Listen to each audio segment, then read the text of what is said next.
Chapter 37. And Jacob dwelt in the land wherein his father was a stranger, in the land of Canaan. These are the generations of Jacob. Joseph, being 17 years old, was feeding the flock with his brethren, and the lad was with the sons of Bilhah, and with the sons of Zilpah, his father's wives. And Joseph brought unto his father their evil report. Now Israel loved Joseph more than all his children, because he was the son of his old age, and he made him a coat of many colors. And when his brethren saw that their father loved him more than all his brethren, they hated him, and could not speak peaceably unto him. And Joseph dreamed a dream, and he told it his brethren, and they hated him yet the more. And he said unto them, Hear, I pray you, this dream which I have dreamed. For behold, we were binding sheaves in the field, and lo, my sheaf arose, and also stood upright. And behold, your sheaves stood round about, and made obeisance to my sheaf. And his brethren said to him, Shalt thou indeed reign over us? Or shalt thou indeed have dominion over us? And they hated him yet the more for his dreams and for his words. And he dreamed yet another dream, and told it his brethren, and said, Behold, I have dreamed a dream more, and behold, the sun and the moon and the 11 stars made obeisance to me. And he told it to his father and to his brethren, and his father rebuked him, and said unto him, What is this dream that thou hast dreamed? Shall I and thy mother and thy brethren indeed come to bow down ourselves to thee to the earth? And his brethren envied him, but his father observed the saying. And his brethren went to feed their father's flock in Shechem. And Israel said unto Joseph, Do not thy brethren feed the flock in Shechem? Come, and I will send thee unto them. And he said to him, Here am I. And he said to him, Go, I pray thee, see whether it be well with thy brethren, and well with the flocks, and bring me word again. So he sent him out of the vale of Hebron, and he came to Shechem. And a certain man found him, and behold, he was wandering in the field. And the man asked him, saying, What seekest thou? And he said, I seek my brethren. Tell me, I pray thee, where they feed their flocks.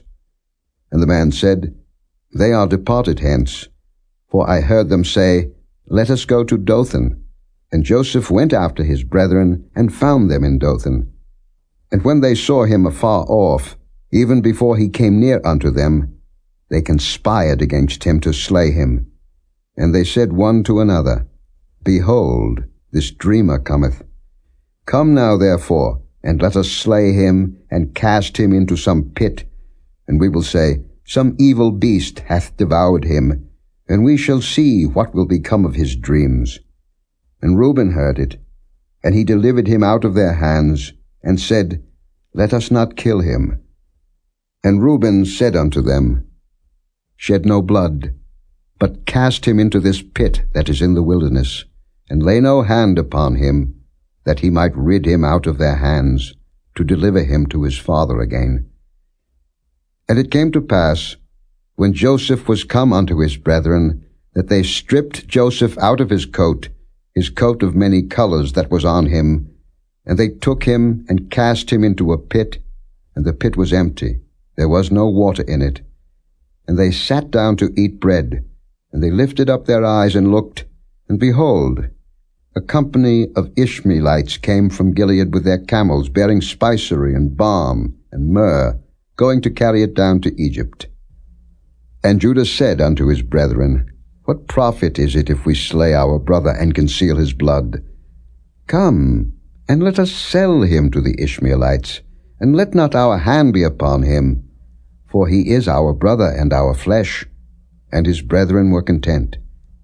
Then there passed by Midianites merchantmen, and they drew and lifted up Joseph out of the pit, and sold Joseph to the Ishmaelites for 20 pieces of silver, and they brought Joseph into Egypt. And Reuben returned unto the pit, and behold, Joseph was not in the pit, and he rent his clothes. And he returned unto his brethren, and said, The child is not, and I, whither shall I go? And they took Joseph's coat, and killed a kid of the goats, and dipped the coat in the blood.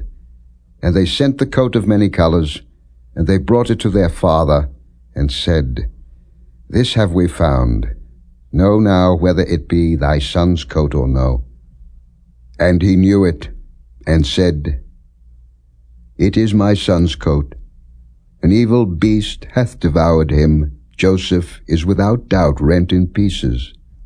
And Jacob rent his clothes, and put sackcloth upon his loins, and mourned for his son many days. And all his sons and all his daughters rose up to comfort him, but he refused to be comforted. And he said, For I will go down into the grave unto my son mourning. Thus his father wept for him. And the Midianites sold him into Egypt unto Potiphar, an officer of Pharaoh's and captain of the guard.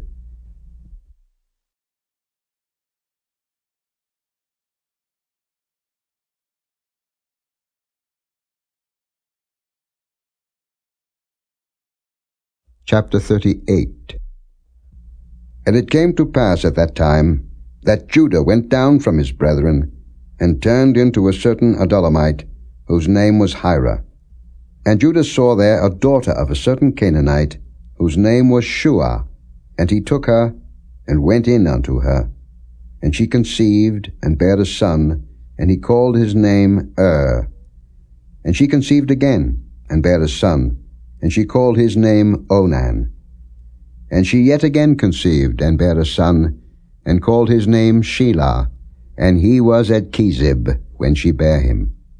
And Judah took a wife for his firstborn, whose name was Tamar. And Judah's firstborn, was wicked in the sight of the Lord, and the Lord slew him. And Judah said unto Onan, Go in unto thy brother's wife, and marry her, and raise up seed to thy brother. And Onan knew that the seed should not be his.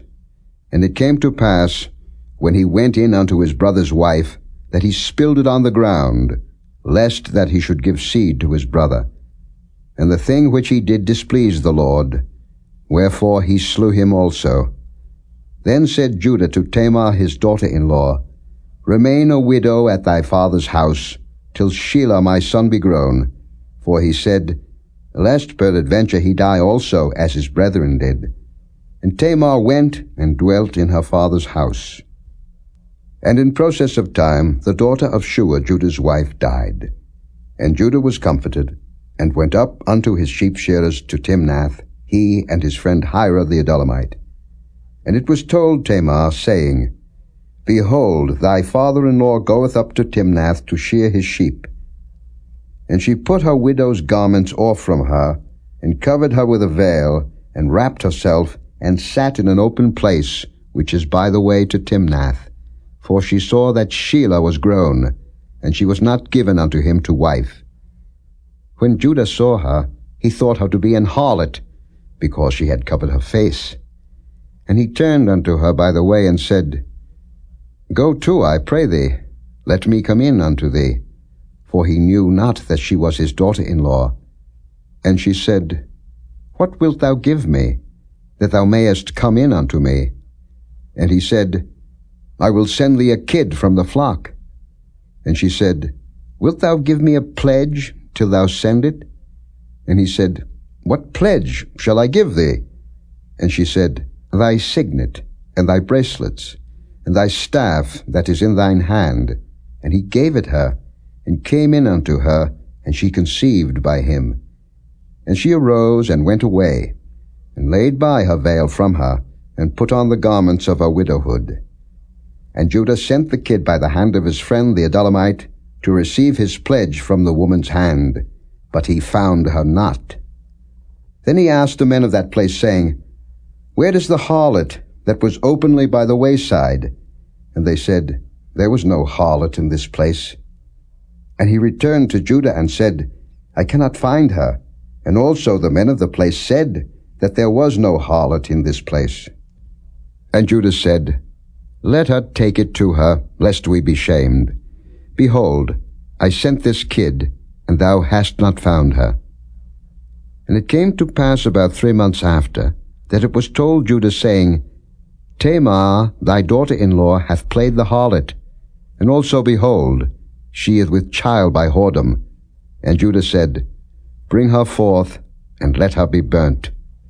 When she was brought forth, she sent to her father-in-law, saying, By the man whose these are am I with child. And she said, Discern, I pray thee, whose are these, the signet, and bracelets, and staff?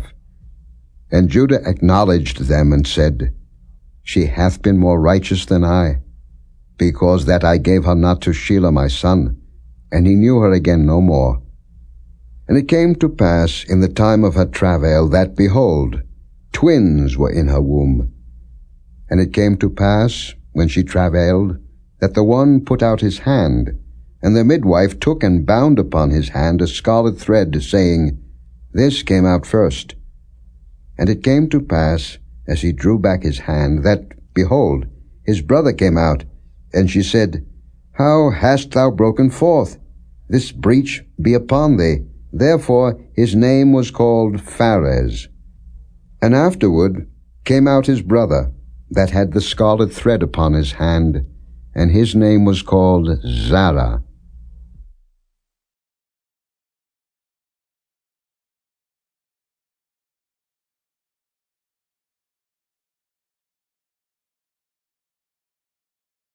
Chapter 39. And Joseph was brought down to Egypt, and Potiphar, an officer of Pharaoh, captain of the guard, an Egyptian, bought him of the hands of the Ishmaelites, which had brought him down thither. And the Lord was with Joseph, and he was a prosperous man, and he was in the house of his master the Egyptian. And his master saw that the Lord was with him, and that the Lord made all that he did to prosper in his hand. And Joseph found grace in his sight, and he served him.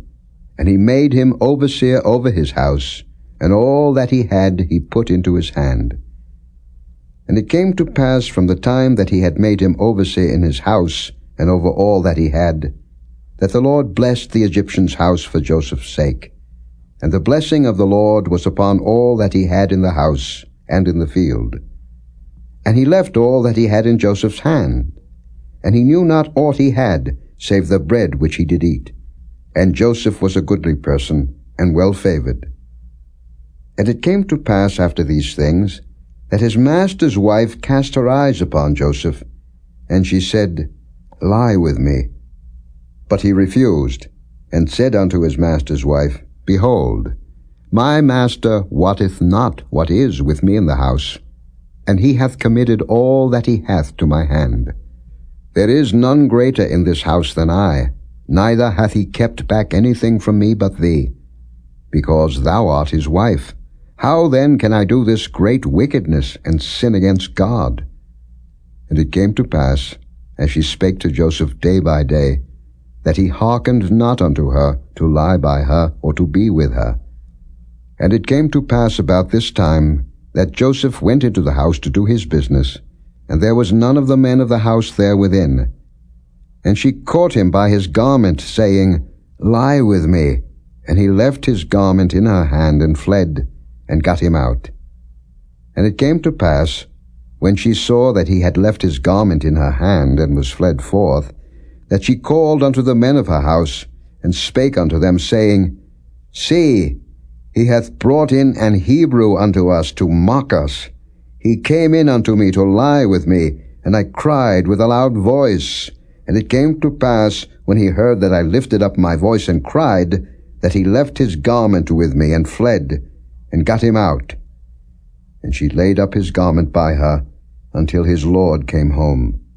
And she spake unto him according to these words, saying, The Hebrew servant, which thou hast brought unto us, came in unto me to mock me. And it came to pass, as I lifted up my voice and cried, that he left his garment with me, and fled out. And it came to pass, when his master heard the words of his wife, which she spake unto him, saying, After this manner did thy servant to me, that his wrath was kindled. And Joseph's master took him, and put him into the prison, a place where the king's prisoners were bound, and he was there in the prison. But the Lord was with Joseph, and showed him mercy, and gave him favor in the sight of the keeper of the prison. And the keeper of the prison committed to Joseph's hand all the prisoners that were in the prison, and whatsoever they did there, he was the doer of it. The keeper of the prison looked not to anything that was under his hand, because the Lord was with him, and that which he did, the Lord made it to prosper.